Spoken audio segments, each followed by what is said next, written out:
Dumarami na ang nakakaladkad sa flood control scandal sa isa na namang pasabog sa Senado. Mga bagong pangalan ang lumutang sa pagsalang ni dating DPWH Undersecretary Roberto Bernardo. Narito ang agenda report ni Hannah T. Live mula sa Senado. Hannah, baka mayroon kaming hindi naabutan. Ano na ang mga naisiwalat pa sa pagdinig ng Blue Ribbon Committee ngayong araw? Rito sa Senado, pa House of Representatives, kanina naman umabot din sa palasyo itong mga pangalan at opisinang nabanggit ni dating DPWH Undersecretary Roberto Bernardo. Nadudumihan na ang Kongreso at palasyo. Kumanta na kasi si dating DPWH Undersecretary Roberto Bernardo at inamin ang pagkasangkot sa flood control scandal. Taus-puso at puno ng pagsisisi na ako po ay humihingi ng kapatawaran sa Diyos, sa ating bansa at mga kababayan, gayon din sa aking pamilya, mga kaibigan at sa lahat ng aking binigo. Nakagawa po ako ng pagkakamali at pinahintulutan ko po ang aking sarili na maging kasangkapan sa pagpapatupad ng isang masamang gawain. Pagdating sa Senado, dawit na si dating Senate President Cheese Escudero. Nakilala ni Bernardo si Maynard Ngu na humingi ng project list sa Valenzuela at Marinduque. Ang total ay 800 million pesos at 160 million dito ilalaan daw para kay Escudero. Personal na dineliver ni Bernardo kay Ngu ang pera sa opisina nito sa Maynila. Si Ngu ang Special Envoy of the President to China for Trade, Investments and Tourism. Ayon sa isang 2023 report ng Philippine Center for Investigative Journalism, CEO si Ngu ng Cosmic Technologies Incorporated o mas kilala bilang Cherry Mobile na nag-contribute din ng 30 million sa senatorial campaign ni Escudero. Mula January 2021 hanggang March 2023, nanalo ang kumpanya ni Ngu ng higit 1 billion peso worth of contracts sa mga LGU pati sa DepEd. Si Ngu ay nasa top 5 donors sa 2022 senatorial race at kasama ni Lawrence Lubiano na umaming nag-donate din sa kampanya ni Escudero. Pinatotohanan din ni Bernardo ang pagkadawit ni dating Senador Bong Revilla. Humingi raw ng 25% commitment o kickback si Revilla sa 500 million peso worth of projects. Ibig sabihin, 125 million pesos ang natanggap ni Revilla na para sa kanyang re-election sana bilang senador. Inayos daw ito ng bata niyang si Henry Alcantara at siya mismo ang nag-deliver sa bahay ni Revilla sa Cavite. Ang ikatlong bagong pangalan, ikinagulat ng mga tao sa Senate Session Hall. Senator Nancy Binay. Sometime in the year 2024, Carlin Villa, a staff of trusted confidant of Senator Binay, called me and asked for a commitment which was set at 15% of the total amount of the projects indicated in the list here to attach as annexed. Si Villa ay OIC ng Makati City General Services Department ayon sa Makati Web Portal. Muli, ang bata ni Bernardo na si Alcantara ang nag-ayos ng listahan ng mga proyekto. Nagkakahalaga ang mga ito ng 250 million pesos at 37 million dito ang nakuha ni Binay na dineliver mismo ni Bernardo sa bahay niya sa Quezon City. Dinikdik din ni Bernardo si Ako Bicol Party List Representative Zaldico pagdating sa paghingi ng komisyon. Ayon kay Bernardo, mismong siko ang tumawag sa kanya para tanungin kung maayos bang kausap si Alcantara na siyang unang nagdetalye sa galaw ng congressman. 25% commission daw ang hingi ni Ko, habang 2% doon pinaghahatian ni na Bernardo at Alcantara. Hindi lang Kongreso ang dawit. Umabot sa palasyo ang pag-name drop ni Bernardo. Si DepEd Undersecretary Trigiv Olaivar, tinawagan daw siya para makapag-discuss tungkol sa unprogrammed appropriations o yung standby na pondo. Hiningi ni Olaivar ang listahan ng projects na para dapat umano sa Office of the Executive Secretary. Umabot sa 2.85 billion pesos ang listahan ng mga proyekto. Kasunod nito, nakatanggap na ang DPWH ng SARO o Special Allotment Release Order sa parehong amount at 15% ang commitment para kay Olaivar o 427.5 million pesos lang naman. Mismong si Bernardo ang nag-deliver nito sa USEC. Si Olivar ay naging tao ni na dating Senador Bong Revilla at Edgardo Angara bago lumipat kay Secretary Sonny Angara. Given the complexities of the transactions and personalities involved, I humbly reserve the right to submit a supplementary affidavit if warranted in the premises. I attest to the truth of the foregoing statements based on my personal knowledge and authentic records. Sabi ni Olivar, handa siyang mag-leave of absence at makipagtulungan sa investigasyon. Agaran ding bumuelta ang mga senador. Itinanggi ni Escudero ang mga aligasyon ni Bernardo at well-orchestrated plan daw ito para atakihin lang ang Senado. Giit niya, bakit daw puro senador ang tinuturo? At nasaan sina Congressman Zaldico at Martin Romualdez? Nagulat naman si Binay sa mga akusasyon.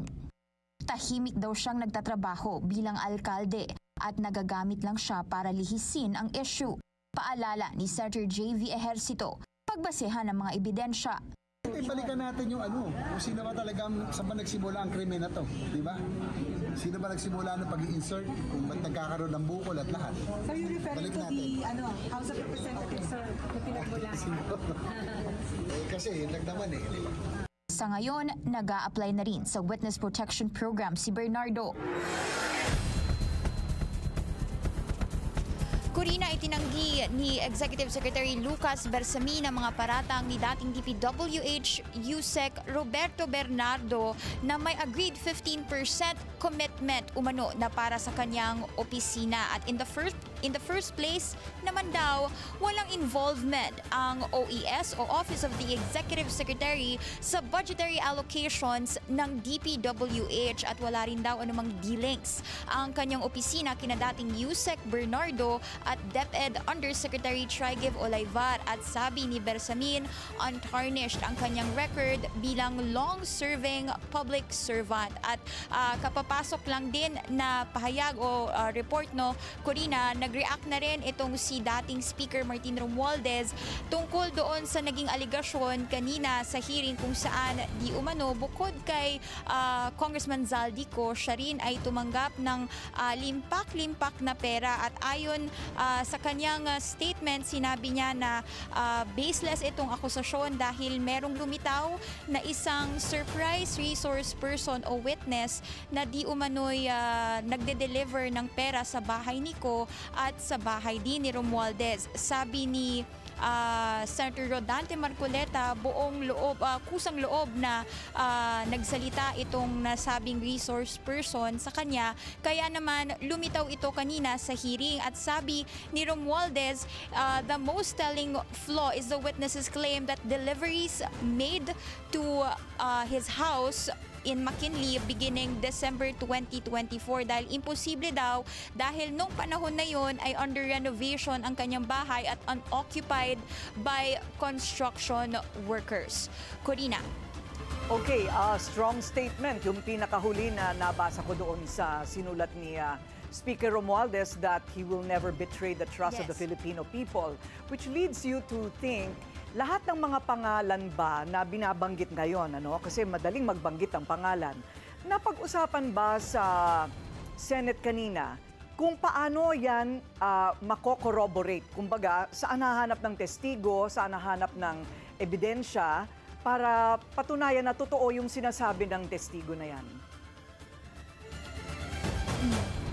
Corina, actually nandun si Justice Secretary Boying Remulla katulad nitong nakaraang Blue Ribbon Committee hearing nitong Lunes at sinabi niya na lahat yan ay i-evaluate pa naman lahat ng testimonies, hindi lang yung kay dating Yusek Roberto Bernardo, maging yung kay Alcantara at yung iba pang resource persons dahil maging yung mga senador na na-interview natin kanina ay naniniwalang dapat may sapat na ebidensya itong mga statement dahil of course these are very strong allegations at ngayon naririnig na natin naglilitawan sila at sabi ng DOJ kailangan pa raw i-evaluate ang mga ito. Corina. Sa ngayon ay tumigil na ang pagdinig sa Blue Ribbon Committee, Hana. May mga bago bang isiniwalat si dating DPWH Undersecretary Bernardo? Corina, kakatapos lang nung hearing at sabi ni Senator Erwin Tulfo to be announced pa itong next na hearing probably next week or basta wala pa raw final date. At doon sa kay Bernardo, lalo niya pang idiniin si Escudero sa isa namang supplemental affidavit dahil noong August 2022 pinatawag daw siya ni Escudero sa isang kwarto at doon sinabi ng senador sa kanya na marami pa raw siyang kulang na street lights sa Sorsogon at ano pa raw ba yung magagawa ni Bernardo para kay Escudero. At kalaunan, nirelay ito ni Bernardo kay nooy DPWH Secretary Manuel Bonoan at matapos niyan, naka-receive na ng listahan ng streetlights projects si Bernardo mula sa brother-in-law ni Escudero at yung kanina na na-mention sa aking storya na 160 million na di umano'y kickback o delivery para kay Escudero ay nangyari nito lang first quarter ng 2025 at pagsapit daw ng Hulyo nagkaroon ng pagkakataon si Bernardo para makita itong si Escudero at in-approach siya nito at nagpasalamat. Corina. So Hana, yung 160 million na sinasabi na kickback para sa dating Senate President is for a flood control project or was it for the street lighting? Corina, yan yung streetlights project na kung saan ay di umano nag-usap sila ni Escudero para matulungan umano itong Sorsogon province. Corina. At ano naman ang mga sinabi ni Henry Alcantara at Bryce Hernandez?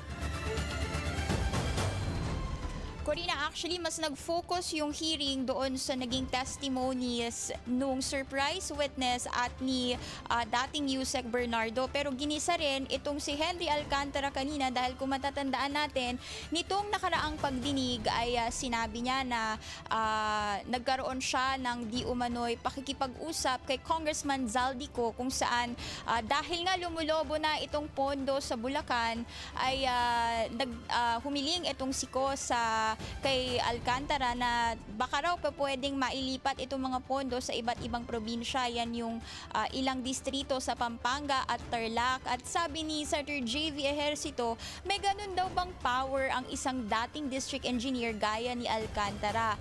At hindi masyadong nakasagot itong si Alcantara at patuloy nga yung naging paggisa sa kanya kanina. Balik sa'yo, Corina. Okay, maraming salamat. Hana T, nag-uulat live mula sa Senado. Manatiling nakatutok sa Bilyonaryo News Channel. Sumubaybay sa aming social media accounts at mag-subscribe sa aming YouTube channel para sa mga bago at eksklusibong balita.